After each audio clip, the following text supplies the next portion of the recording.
This is gonna be interesting. Hi everyone, it's Ari. This is a little bit of a different video, and you probably noticed by the intro. This is something I'm not completely sure if I should be recording this slash uploading this, but I feel like if there's any time to upload something like this, or to talk about something like this, like, that time is now. So that's why I've came on today and I've pushed on and I've been like, I can't put this off, I'm doing this today. Today I'm going to be talking about problematic brands and what I feel about them. Even though I don't support certain brands, I still like to see what they come out with. And that's because I like looking at what they're creating and judging them on the same level as other brands. But I do that with the knowledge that I'm not actually going to be buying from them. I feel like there's some stuff I really need to get off my chest today, and the only way we can get through a lot of these life or death issues is to talk about them. I don't like the idea of, like, oh, good vibes only, like, just keep it positive, because I don't think that does anything. I feel like if we're going to talk about serious issues, we have to have spaces to talk about those issues. And in the comments section, you're completely free to disagree with anything I say. I completely understand that.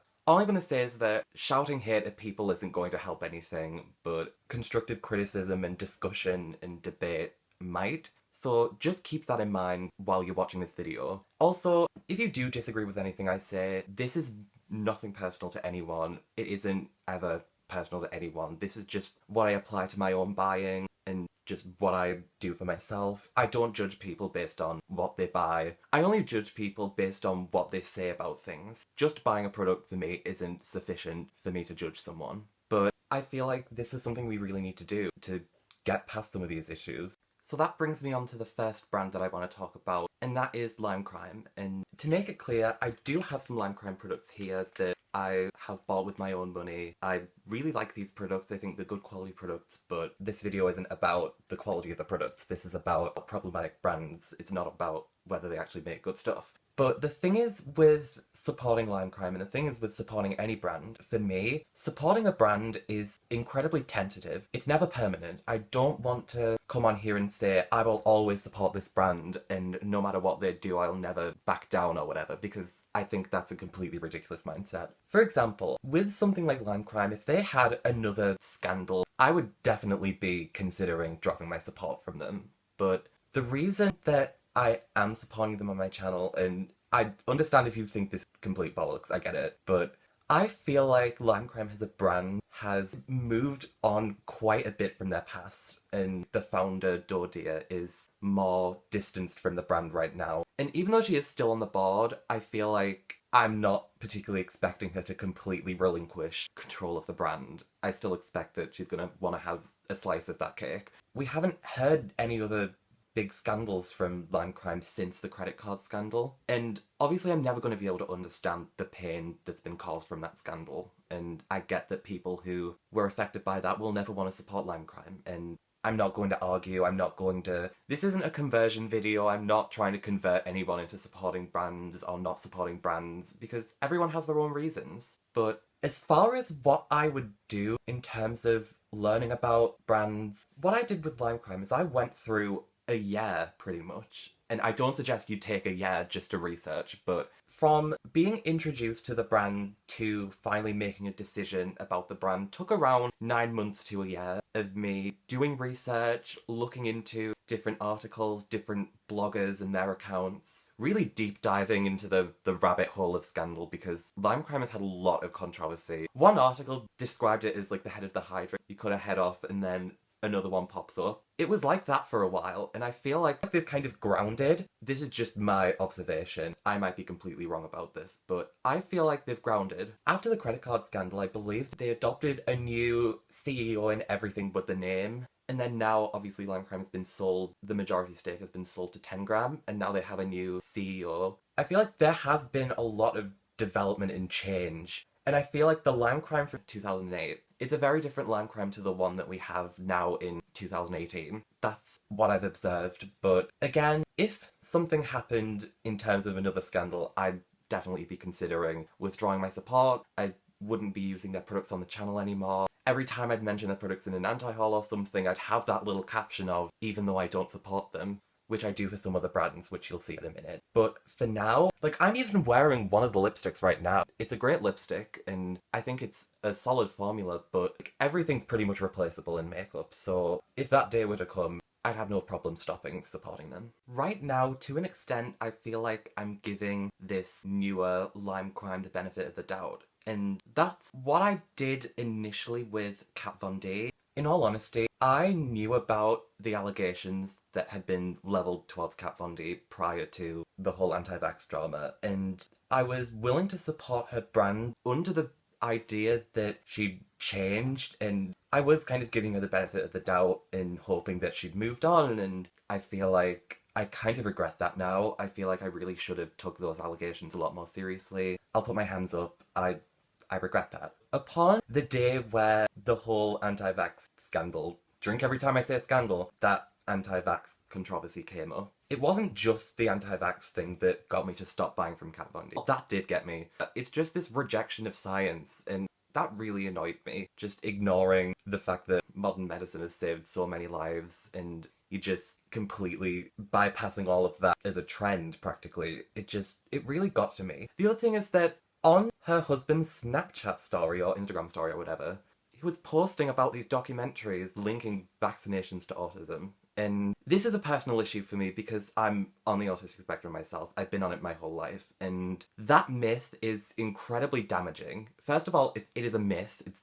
false if you didn't know. Vaccines don't cause autism. It's been proven at this point. But that just really gets to me, the idea that a dead child is more valuable than an autistic child. That just got to me a lot, and I just felt really annoyed by that. But the other thing that I was really bothered by on that day was, and this probably wouldn't have happened if I wasn't engaged in places like Reddit, particularly our Beauty Guru chatter, which I've been following or lurking on to some extent for quite a while. But they brought to the user's attention that Kat's new husband has swastika tattoos, which proved to me that basically she hadn't changed and she was still the same person who had probably done all that. Like, I was skeptical about some of the allegations before, but that really made me think that a lot of the things that had been alleged about Kat Von D were actually true. I felt horrible because I felt like I was completely willing to support someone like that who hadn't changed, and that was just a real moment of me feeling like a bit of a horrible person. But to be fair, this isn't about me. I'm not here to talk about boo-hoo, I made a horrible decision, but I feel like now I'm in a position to say that, like, I'm a lot more willing to look at allegations and be able to look at things critically and think, oh right, I really shouldn't be supporting this brand. I've definitely grown from that, and I'm a lot more headstrong about that. Again, if you ever feel conflicted about supporting a brand, the biggest advice I can give you is to do your own research, not just pick from one source, but look at every angle. And if something seems wrong to you, and you have this gut instinct that it feels wrong to you, you're probably right. Go by that. Go by that gut instinct. And you're like, there are so many makeup brands out there. The status of makeup brands is constantly in flux. That's the exact same thing with Lime Crime and Kat Von D and brands like Huda Beauty. I'm still a little bit unsure about whether to support Huda Beauty, but that's still something I'm deciding on. Whereas with Lime Crime, I've given them the benefit of the doubt because I feel like the brand has moved on. But with Kat Von D, I got proved wrong. I got proved that the allegations, I should have listened to those more. It is really a case of just relying on that instinct. Sometimes it'll take a long time to figure that out, and sometimes it'll take minutes, and sometimes you're wrong about it and sometimes you're right about it. That's just the way it goes. In withdrawing my support from Kat Von D, I want to make it clear to people watching my channel that I won't support people who are openly approving of pseudoscience, and I won't support anti-Semitism on any level at this point.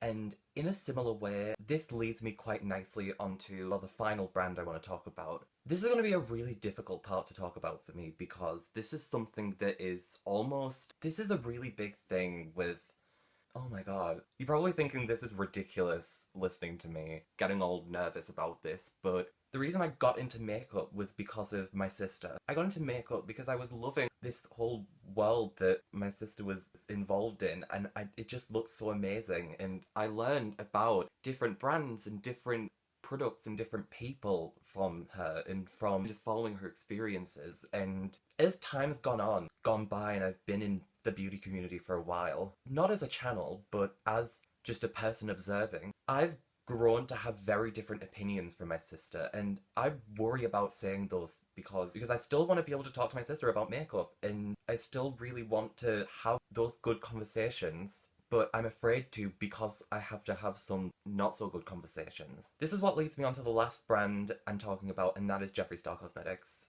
When I got into the world of makeup, one of my sister's favourite brands was Jeffree Star Cosmetics, and at that time it was one of mine as well. This was before I was actually buying makeup, but when I was just looking in, it all seemed so fun, and I loved all of the bright colours and this unapologetic attitude, and I loved his products. I thought it was great, really inspiring. There's still a part of me that thinks there are good parts of Jeffree Star, absolutely, but now, as time gone by, I've noticed things that I just don't like, and there are parts of that world that I don't want to be associated with. And the reason I wanted to do this video is because I specifically wanted to address a lot of the allegations surrounding the racism, and it's kind of going so out of control, and it's really terrifying. But one thing that really stuck with me is around some of the allegations about Jeffree Star and what he was saying about Jackie Aina. The thing that stuck out to me is that I was watching a video from one of my favourite YouTubers. Smokey Glow was talking about, regardless of like the allegations being true or false, do you think that, could you believe that he'd say those things about someone? And yes, I would. Again, I feel really bad about just sitting by and acting like I'm fine with all of this. Not just this one instance, but a lot of the continuous allegations of racism, the misogyny. I don't want to do that anymore. My sister's still kind of under the impression that I'm supporting Jeffree Star, and I'm not. I'm not okay with the racism, I'm not okay with the bullying and the nastiness. I found it hard to put the words out, but I found some really good comments on Reddit that do sum this up, and these comments sum this up far better than I ever could. Real Ethereal on Reddit said, "All the people in question are clearly problematic, catty, materialistic, and fake." That kind of attitude, it's horrible. I feel like it's a horrible influence, not to put on my typical Mary Whitehouse glasses or whatever, but I really feel like that's a horrible influence, this kind of cattiness, clickiness, kind of you can't sit with us. No one ever actually gets cancelled.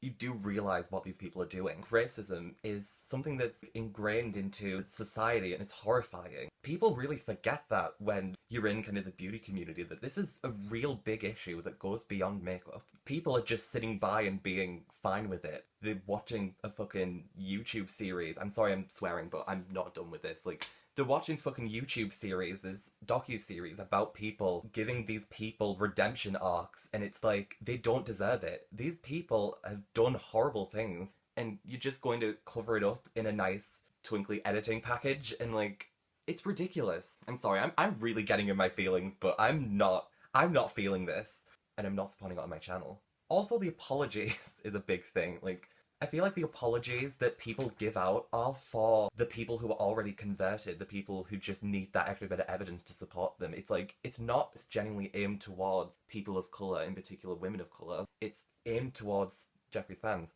None of these apologies and speeches about improving and getting better, which by the way, the improvement hasn't happened, but none of those would have happened if they hadn't have been caught.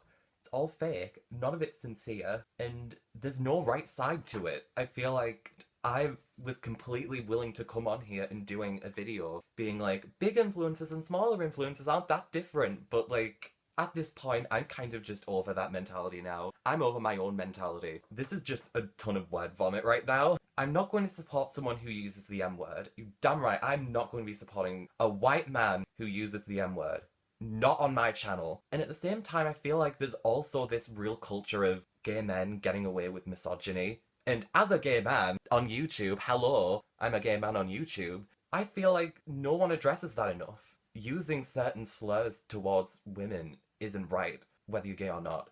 And then Steve Buscemi Official, who I assume is not the real Steve Buscemi, but if so, that would be lit. They don't fucking care about people of colour, which I can completely believe. Regardless of some of the controversies like that Jackie Aina has been involved in, I can see that she's been through some controversial things, and that's why Like, even that's why I'm not subscribed to her anymore. But nobody deserves some of the comments that have been given to her. Some of the comments that have been given to her, like, no one deserves that. I feel like some people have forgot the basic rules. Like, rule number one, racism is wrong. I don't want people to come onto this channel and think that I'm fine with racism, because I'm not. I don't want people to come on and think I'm fine with that kind of behaviour and that kind of nastiness. And that's why I'm not going to be supporting Jeffree Star Cosmetics on my channel, because I don't believe that there's been any redemption. I don't believe it. That's my honest opinion. And even though my sister still supports Jeffree Star Cosmetics, and I don't judge her for it, like, I'm fine with that. Like, I don't want to come across as this kind of,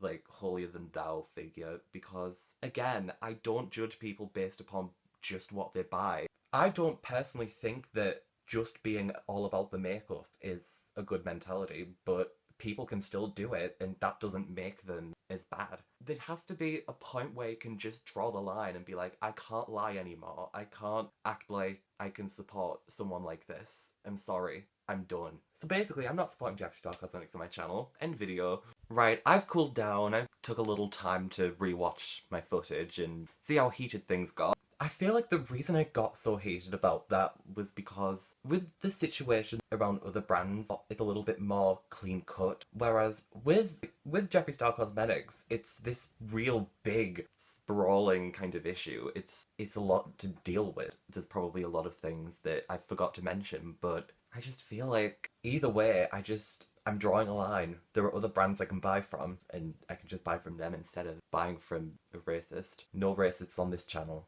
That's the end of the video today. You're probably quite relieved that it's done now, but if you have anything to say about anything I've discussed in this video, then feel free to leave a comment. I'm quite a bit better at discussing things with a keyboard than I am on camera with my mouth. Some more rational discussion, maybe. If you do want to discuss anything, then feel free. Thanks for watching this video today. Thanks for sitting through this mess, and I love you for watching. Bye!